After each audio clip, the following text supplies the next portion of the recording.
Hello everyone, ഞാൻ doctor Siraj, QNB hospital, Koduvally. നമുക്കൊക്കെ അറിയാം, വെരിക്കോസ് വെയിൻ എന്നുള്ളത് ഇന്ന് ഒരുപാട് പേര് പ്രയാസപ്പെടുന്ന കാര്യമാണ്. ഈ വെരിക്കോസ് വെയിൻ എന്നുള്ളത് ചില ആളുകൾ ട്രീറ്റ്മെൻറ്റ് എടുക്കും, ഈവൻ സർജറി പോലും കഴിഞ്ഞതിന് ശേഷം വീണ്ടും വീണ്ടും റിപ്പീറ്റഡ് ആയിട്ട് ഈ വെരിക്കോസ് വെയിനിൻ്റെ പ്രശ്നങ്ങൾ, ഈ നരമ്പ് ഇങ്ങനെ പൊന്തി വരുന്ന അവസ്ഥകൾ പലർക്കും കണ്ടുവരുന്നുണ്ട്. യഥാർത്ഥത്തിൽ നമ്മൾ ഏതൊരു കാര്യം ട്രീറ്റ് ചെയ്യുന്നതിന് മുമ്പും അത് എന്തുകൊണ്ടാണ് വരുന്നത്, എന്താണ് അതിന് പിന്നിലുള്ള കാരണം എന്നുള്ളത് നമുക്ക് മനസ്സിലാക്കാൻ കഴിഞ്ഞാൽ അത് വീണ്ടും വീണ്ടും വരുന്നത് നമുക്ക് ശ്രദ്ധിക്കാനും അത് നിർത്തലാക്കാനും ഒരുപാട് നമുക്ക് സഹായമാണ്. അപ്പോൾ അതുകൊണ്ട് തന്നെ ഈ വെരിക്കോസ് വെയിൻ എന്താണ്, അതെങ്ങനെയാണ് വരുന്നത്, അതെങ്ങനെ വരാണ്ടിരിക്കാൻ നമ്മൾ എന്തൊക്കെ ചെയ്യും, അതുപോലെ ആർക്കൊക്കെയാണ് ഇത് കൂടുതൽ വരുന്നത് തുടങ്ങിയ വിഷയങ്ങളാണ് ഇന്ന് നമ്മളിവിടെ ഡിസ്കസ് ചെയ്യാൻ ഉദ്ദേശിക്കുന്നത്. ഇപ്പോൾ നമുക്കൊക്കെ അറിയാം, ഈ വെരിക്കോസ് വെയിൻ എന്ന് പറഞ്ഞാൽ മോസ്റ്റ്ലി നമ്മുടെ കാൽമുട്ടിൻ്റെ താഴോട്ട്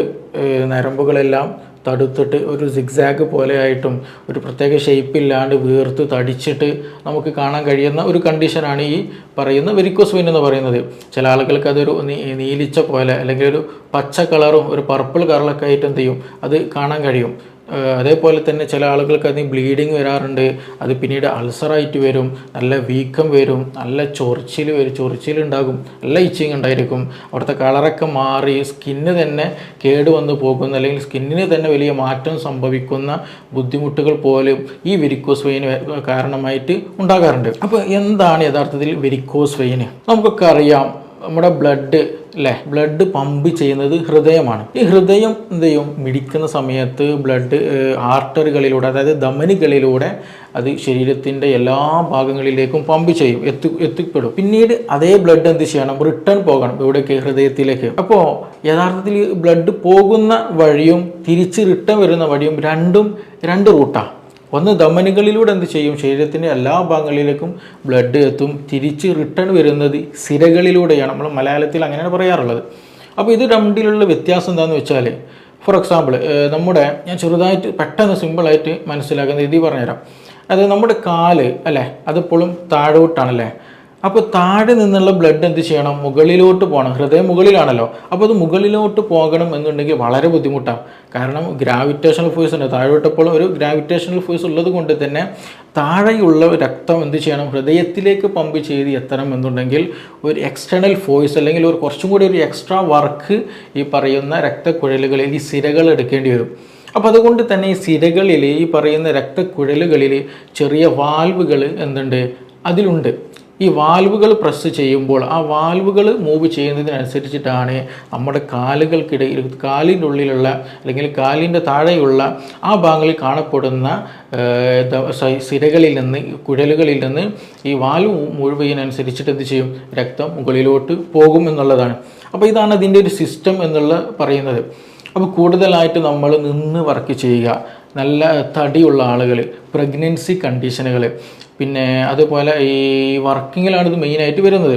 അപ്പോൾ ഇങ്ങനെ ഉള്ള നിന്ന് വർക്ക് ചെയ്യുന്നതും ഇരിക്കാതെ നിന്ന് വർക്ക് ചെയ്യുന്ന ആളുകളുണ്ട്. അതായത് കണ്ടക്ടർ, അതുപോലെ ഡ്രൈവേഴ്സ് ഉണ്ട്, ഡ്രൈവ് ചെയ്യുന്നവർ, അവർക്ക് കൂടുതൽ പ്രഷർ കൊടുക്കുന്നതാണ് ആ കാലിലേക്ക്. അപ്പോൾ അതുകൊണ്ട് തന്നെ ഈ പ്രഷർ ഡാമേജ് ആക്കുന്നത് എവിടെയാണ്, ഈ പറയുന്ന വാൽവുലാർ ഫങ്ഷനാണ്. അതായത് ഈ സിരകളിൽ സിരകളിൽ ഉണ്ടാകുന്ന വാൽവുകൾ ഉണ്ടല്ലോ, ആ വാൽവിന് എന്ത് ചെയ്യും, അതിന് ഡാമേജ് വരും, അതിന് ജാമിങ് വരും, അത് ശരിക്കും എന്ത് ചെയ്യില്ല, പ്രോപ്പറായിട്ട് ഫങ്ഷൻ ചെയ്യില്ല. അങ്ങനെ വരുമ്പോൾ സ്വാഭാവികമായിട്ടും എന്ത് ചെയ്യും, ബ്ലഡ് ഒരു കംപ്ലീറ്റ്ലി എന്ത് ചെയ്യില്ല, ഹൃദയത്തിലേക്ക് പോകില്ല. അത് മെല്ലെ ഈ വാൽവിൻ്റെ സൈഡുകളിലായിട്ടും മെല്ലെ താഴോട്ട് തൂങ്ങി നിൽക്കും. വാൽവ് അതേപോലെ വീക്കായിട്ട് വരും, അതേപോലെ ഇത് ബൾജായിട്ട് വരും, അതിങ്ങനെ വീർത്തിട്ട് അതിങ്ങനെ സിഗ്സാഗ് ഒരു പ്രത്യേക ഷേപ്പില്ലാണ്ട് രൂപത്തിൽ ഒരു സിഗ്സാഗ് നാച്ചുറലൊക്കെ ആയിട്ട് അങ്ങോട്ടും ഇങ്ങോട്ടും പൊളഞ്ഞിട്ടൊക്കെ എന്ത് ചെയ്യും, നമുക്ക് ഞരമ്പുകൾ കാണാൻ കഴിയും. അത് പിന്നീട് എന്ത് ചെയ്യും, എക്സ്ട്രീമിലേക്ക് പോകുമ്പോൾ ഈ നീർക്കെട്ട് വരാൻ തുടങ്ങും. കാരണം എന്ത് ചെയ്യുന്ന ഈ ബ്ലഡ്, ഈ രക്തം എന്ത് ചെയ്യാവുന്നില്ല, തിരിച്ച് ഹൃദയത്തിലോട്ട് പോകുന്നില്ല, അവിടെ കാലിൻ്റെ താഴ്ഭാഗത്ത് കെട്ടിക്കിടക്കുന്നതാണ്. അത് പിന്നീട് എന്ത് ചെയ്യും, വീക്കം വരാൻ തുടങ്ങും, എടിമയുണ്ടാകും, പിന്നെ അത് നല്ല ചൊറി ഉണ്ടാകും, പിന്നീട് അത് പൊട്ടി മുറിവായി ബ്ലീഡിങ് ഉണ്ടാവും. അപ്പോൾ അതാണ് പിന്നീട് എക്സ്ട്രീം ലെവലിലേക്ക് പോയാൽ ഉണ്ടാകുന്ന ബുദ്ധിമുട്ട്. അപ്പോൾ ഇങ്ങനെയാണ് യഥാർത്ഥത്തിൽ ഈ പറയുന്ന വെരിക്കോസ് വെയിൻ ഉണ്ടാകുന്നത്, വെരിക്കോസ് അൾസർ വരെ ഉണ്ടാകുന്നത് ഈ ഒരു റൂട്ടിലൂടെയാണ്. അപ്പോൾ ഇത് എങ്ങനെ ഇല്ലാണ്ടാക്കാൻ കഴിയും എന്നുള്ളതാണ് നമ്മൾ അടുത്ത് നോക്കേണ്ടത്. ഇത് കോമൺ ആയിട്ട് ഉണ്ടാകില്ല. ഞാൻ നേരത്തെ പറഞ്ഞിട്ടുണ്ട്, പ്രഗ്നൻസി കണ്ടീഷനിൽ ഉണ്ടാകും. സ്ത്രീകൾ എന്ത് ചെയ്യും, പ്രഗ്നൻസി കണ്ടീഷനിൽ എന്താ വയറ്, യൂട്രസ്, ബേബി എന്ത് ചെയ്യും, നല്ല സൈസിൽ വരുന്ന സമയത്ത് ശരിക്ക് താഴെ നിന്നുള്ള, അതായത് കാലിൻ്റെ ഭാഗത്തു നിന്നുള്ള ബ്ലഡ് ശരിയായ രൂപത്തിൽ മുകളിലോട്ട് പോകില്ല. ഒരു പ്രഷർ എപ്പോഴും താഴോട്ടുണ്ടാകും. അപ്പോൾ അത് പിന്നീട് എന്ത് ചെയ്യും, ഈ പറഞ്ഞതുപോലെ വെരിക്കോസ് വെയിൻ ഉണ്ടാകും. അത് മിക്ക ആളുകൾക്കും, പലരിലും എന്ത് ചെയ്യാറുണ്ട്, ഈ പ്രഗ്നൻസി കഴിഞ്ഞാൽ തന്നെ നോർമലായിട്ട് പോകാറുണ്ട്, ഇഷ്യൂ ആകാറില്ല. അതേപോലെ ഒബസിറ്റി, നല്ല പൊണ്ണത്തടിയുള്ള ആളുകൾക്ക് ഇതുപോലെയുള്ള ഈ ബുദ്ധിമുട്ട് ഉണ്ടാകാറുണ്ട്. അതേപോലെ കൂടുതലായിട്ട് ഈ സ്ട്രെയിൻ ചെയ്തെടുക്കുന്നവർ, തൊഴിലാളികളുണ്ടല്ലോ, നിന്നിട്ട് എപ്പോഴും കണ്ടിന്യൂട്ട് നിന്നിട്ട് വർക്ക് ചെയ്യുമ്പോഴാണ് ഈ പ്രശ്നം എപ്പോഴും ഉണ്ടാകാം. അതുകൊണ്ടാണ് ഇത് ഏറ്റവും കൂടുതൽ ഇഷ്യൂസ് ഉണ്ടാകുന്നത് ഫീമെയിൽസിലാണ് ഇപ്പോൾ കാണുന്നത്.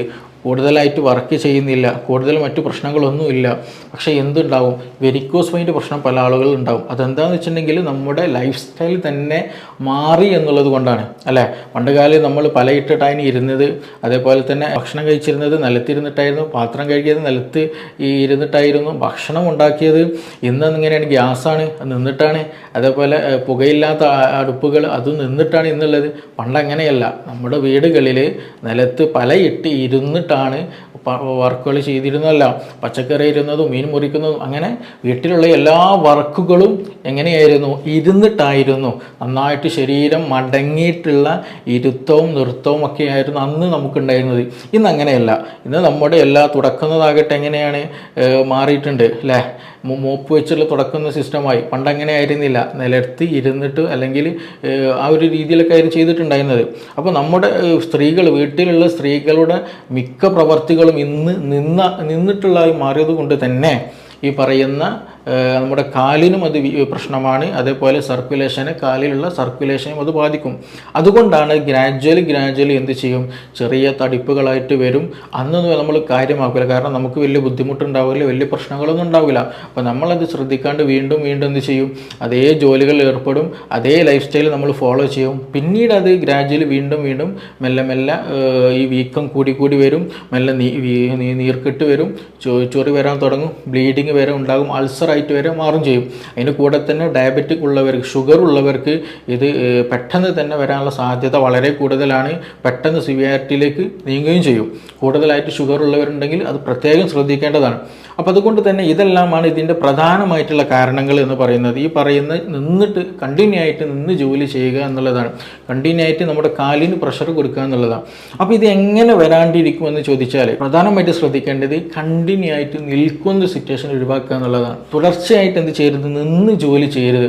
നമ്മളിപ്പോൾ വീട്ടിൻ്റെ ഉള്ളിൽ തന്നെ മീൻ മുറിക്കുന്നത് ഇപ്പോൾ നിന്നിട്ടാണെന്നുണ്ടെങ്കിൽ പച്ചക്കറി അരിയിൽ നിലത്ത് ഇരുന്നിട്ട് അരിയാൻ ശ്രദ്ധിക്കുക. അപ്പം അങ്ങനെ കണ്ടിന്യൂ ആയിട്ട് എന്ത് ചെയ്യരുത്, ഒരേ നൃത്തം നിന്ന് പോകരുത്.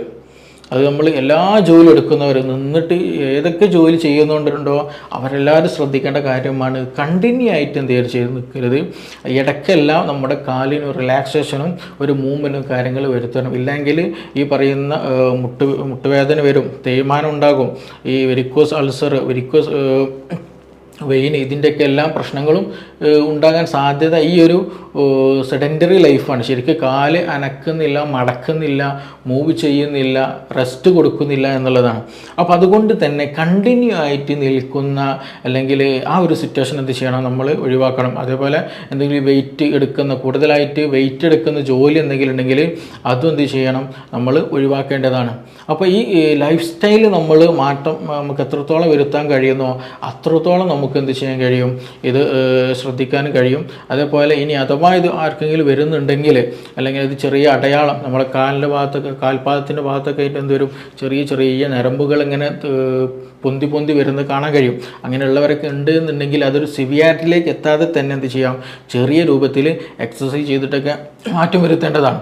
പിന്നെ ഇതിൽ ട്രീറ്റ്മെൻറ്റ് വളരെ ഇമ്പോർട്ടൻ്റ് ആയിട്ടുള്ള കാര്യമാണ്. കാരണം പല ആളുകളും ട്രീറ്റ്മെൻറ്റ് ചെയ്തിട്ടും വീണ്ടും വരുന്ന ഒരു അവസ്ഥയുണ്ട്. ഈവൻ സർജറി പോലും ചെയ്തിട്ടും.